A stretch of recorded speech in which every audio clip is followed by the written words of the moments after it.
And welcome back to the Kevin Wright Show. This is a quick movie review with spoilers for Spider-Man Far From Home.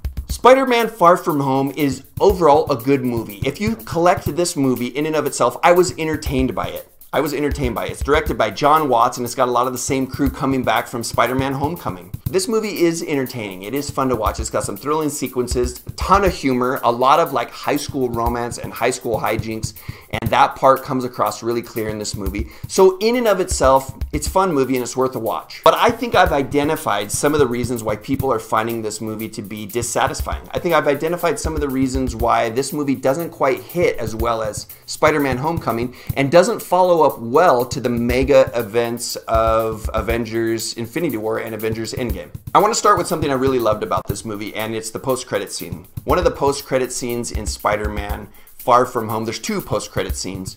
One of them is a really cheesy, I didn't like it very much. It basically shows that Nick Fury and Maria Hill, who helped Spider-Man throughout this movie and who helped try to defeat the villain Mysterio and his illusions throughout this movie, turned out they were impersonated by Skrulls the whole time. Our Skrulls that we met from Captain Marvel were just impersonating Nick Fury and filling in for Nick Fury because he was away on another project. Basically, Nick Fury has transitioned from S.H.I.E.L.D. and is now taking over the cosmic S.H.I.E.L.D. known as S.W.O.R.D. in the comic books. And so at this post-credit scene, we see Nick Fury wasn't really in this movie at all. He was just impersonated by a Skrull, and he is up in outer space taking care of the cosmic problems and directing a brand new crime-fighting organization that we would call S.W.O.R.D.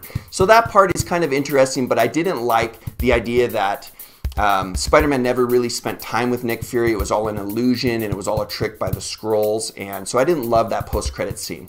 But the other post-credit scene, the first post-credit scene, which is really just the end of the movie, is awesome. It has all the facets of a Spider-Man comic book that I love. The post-credit scene shows Spider-Man and MJ swinging through the city, and Spider-Man drops off MJ, and she's like, oh shit, I will never do that again. That was so crazy and thrilling, and her hair's all messed up, and Spider-Man's like, well, I better get back to work because I'm in New York, I'm in Brooklyn, I'm downtown, and I need to do Spider-Man stuff. And right at that moment, a huge news flash comes up on the big Jumbotron that's in downtown New York.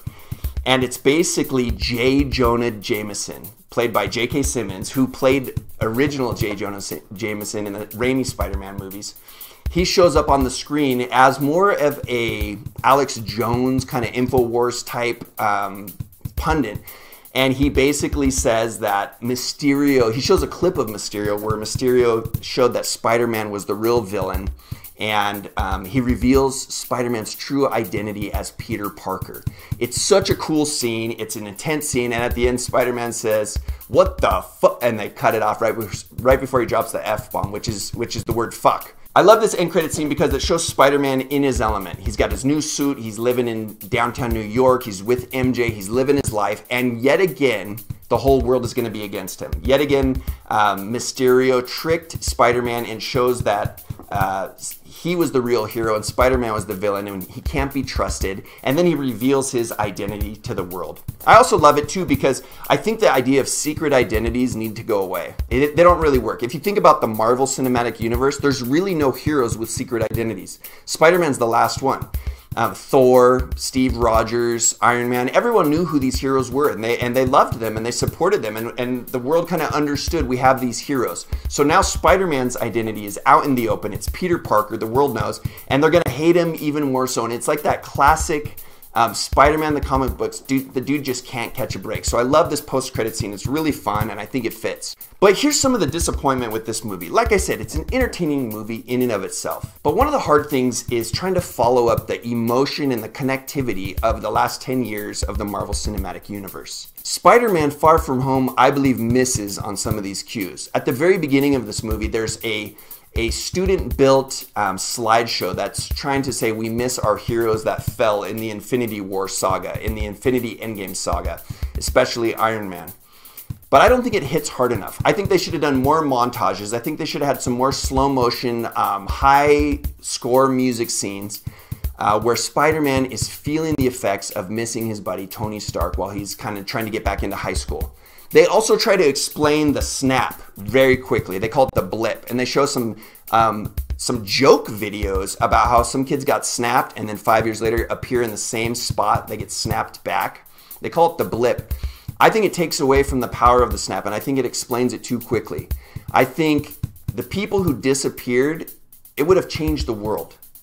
5 years of people missing, half of all living creatures, would have changed the world in such a deep and dramatic and excruciating way.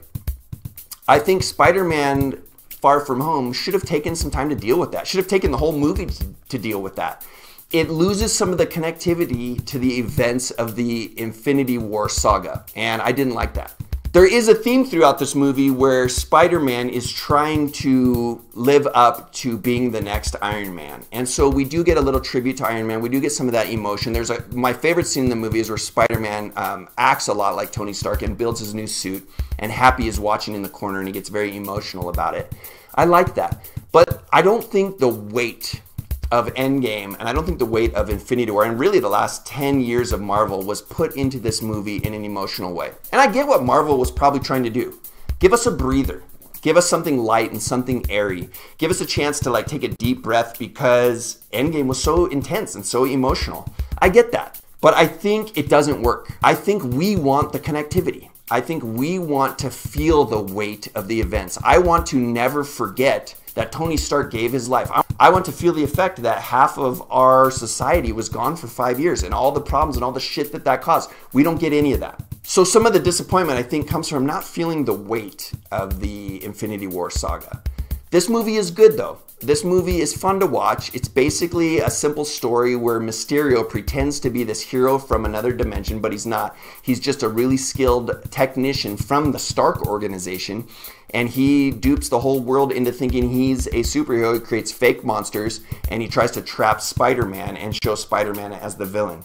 So it's entertaining. There's cute romance, there's cute jokes, there's a lot of good direction, and even though the CGI in this movie is uneven at times, there are also some scenes that are some of the best CGI in the Marvel Universe. I love the Mysterio scenes where he puts Spider-Man into an illusion, and Peter Parker has to use his spider sense in this movie called the Peter Tingle.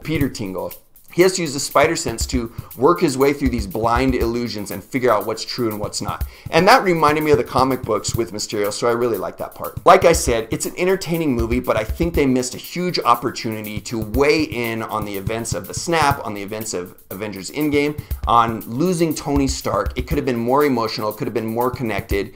But I see Marvel's trying to move on from that and start a whole new phase, so I get it. I think there was a big miss here, though, and that's one of the reasons I'm disappointed. Do I think you should go see Spider-Man Far From Home? I definitely do. It's a great movie to see in the theater. There's some beautiful things to look at.